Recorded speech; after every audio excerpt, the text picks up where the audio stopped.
Well, the pick is in. Welcome to Steelers Cast on topvideos-bni.com from outside the UPMC Rudy Sports Complex. Chris Mueller, Chris Bradford recapping the Steelers' first-round draft selection. Not J.J. Watt, but T.J. Watt will be coming to Pittsburgh. The younger brother of the three-time NFL Defensive Player of the Year was selected by the Steelers tonight, Chris. 30th overall. They're getting an outside linebacker from Wisconsin, someone who only played 1 year as a full-time starter, but he really did impress last year as a junior for Wisconsin.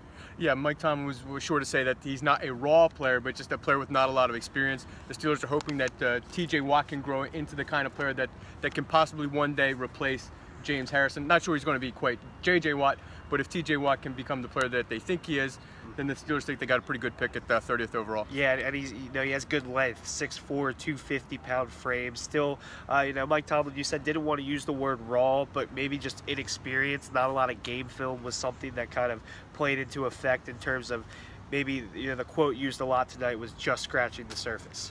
Yeah, I think that's what you're looking at. I think the Steelers like some of the intangibles that T.J. Watt brings, much like his older brother, a guy who's going to work very hard, does a lot in film study and in the weight room. And they think, down the road he can become the kind of player that they were looking to get in this draft. And I thought it was pretty interesting. Kevin Colbert talked about his relationship with former Pitt coach Paul Chryst, who coached Watt at Wisconsin, and they actually had some dialogue before the draft about Watt. Did you think that was kind of interesting how that all went down? I mean, Chryst was even at the dinner with Watt, Tomlin, Colbert at his pro day. Kind of involved in the entire process. Yeah, obviously Paul Chryst was just down the hall here at the UPMC Sports Complex, the Rooney Complex. So he got to know Mike Tomlin a little bit over the years, and I'm sure he had some good things to say about T.J. Watt, and probably helped his case in getting his player selected in the first round.